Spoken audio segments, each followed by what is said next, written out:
क्या आप जानते हैं जिस बनारस को हिंदू धर्म का सबसे पवित्र स्थान माना जाता है, उसी बनारस में वेश्याएं लोगों की मौत पर नाचती हैं। यानी कि एक ओर जहां लोग अपनों के मरने का दुख मनाते हैं, वहीं दूसरी ओर वेश्याओं के घुंघरू रुकने का नाम नहीं लेते हैं। आखिर क्या है इसके पीछे का रहस्य? दोस्तों, इसके पीछे का राज जानकर आप चौंक जाओगे। दरअसल काशी के मणिकर्णिका घाट पर हर साल चैत्र नवरात्र की सप्तमी को महाश्मशान महोत्सव मनाया जाता है। मान्यता है कि इस दिन काशी के राजा भगवान शिव अदृश्य रूप से इस पूरे महोत्सव में शामिल होते हैं और तब इस घाट में वैश्याएं बेहिचक नृत्य करती हैं। यानी कि एक तरफ चिता की लपटें उठ रही होती हैं, तो वहीं दूसरी तरफ और वैश्याओं के घुंघरुओं की झनकार बज रही होती है। मणिकर्णिका घाट पर लोगों के रोने और तबले की थाप का यहाँ अनोखा संगम सभी को हैरान कर देता है। कहा जाता है कि इस नाच गाने के जरिए वैश्याएं महादेव के लिए अपनी भक्ति भावना प्रकट करती हैं। उनका मानना है कि सभी को तारने वाले भगवान शिव क्या उनकी इस सेवा को स्वीकार नहीं करेंगे? क्या उन्हें इस नर्क से बाहर निकालकर मोक्ष का अधिकार नहीं बनाएंगे?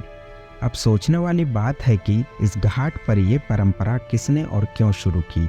आखिर कौन था वो जिसने पहली बार इन्हें मणिकर्णिका घाट पर नाचने के लिए बुलाया था? दोस्तों, ये बात है 15वीं शताब्दी की। उस समय राजा मान सिंह आमेर के राजा हुआ करते थे और अकबर के 9 रत्नों में से एक माने जाते थे। उस समय उन्होंने शिव जी के मंदिर का जीर्णोद्धार किया था, यानी कि उसकी मरम्मत वगैरह कराकर उसे फिर से एक खूबसूरत मंदिर में तब्दील किया था। रीति रिवाज के अनुसार मंदिर के निर्माण के बाद राजा मान सिंह ने मंगल उत्सव भी कराना चाहते थे।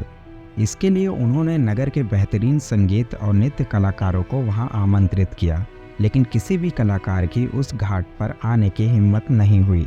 मान सिंह का मन दुखी हो गया और वो बिना उत्सव मनाए वापस दिल्ली जाने की तैयारी करने लगे।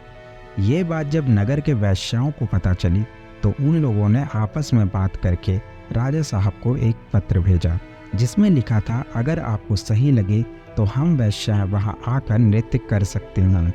ये हमारे लिए सौभाग्य की बात होगी। राजा मान सिंह यह पत्र पढ़कर बहुत ज़्यादा खुश हुए और उन्होंने पूरे मान सम्मान के साथ रथ भेजकर वैश्याओं को घाट पर बुलाया। वहां आकर वैश्याओं ने दिल खोलकर डांस किया और तभी से ये परंपरा शुरू हो गई। इतना ही नहीं, तब से ये मान्यता है कि जो भी वैश्या यहाँ आकर नृत्य करेगी उसका अगला जीवन वैश्या का नहीं होगा, क्योंकि कोई भी स्त्री वैश्या अपनी मर्जी से नहीं बनती, लेकिन हर वैश्या इस नर्क से निकलना जरूर चाहती है।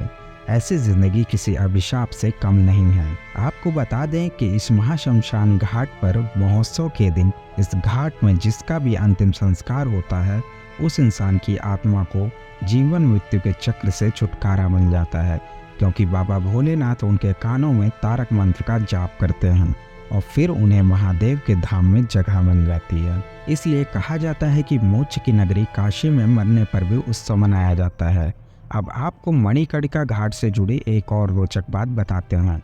मान्यता है कि इसी घाट में माता सती के कानों का कुंडल गिरा था, इसलिए इसका नाम मणिकर्णिका पड़ा। दरअसल जब माता सती ने प्रजापति दक्ष के यज्ञ में अपना शरीर त्याग दिया था, तब भगवान शिव वियोग में डूब गए थे। यही नहीं, वो इस दुख में इतना खो गए कि वो सती के उस जले हुए शरीर को छोड़ने तक के लिए तैयार नहीं थे। तब उन्हें सती के वियोग से बाहर लाने के लिए विष्णु जी ने अपने सुदर्शन चक्र से सती के शरीर के 52 टुकड़े कर दिए थे।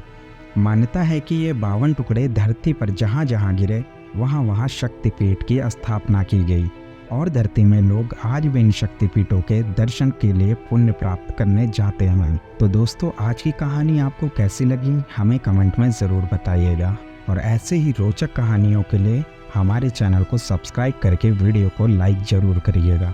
हर हर महादेव।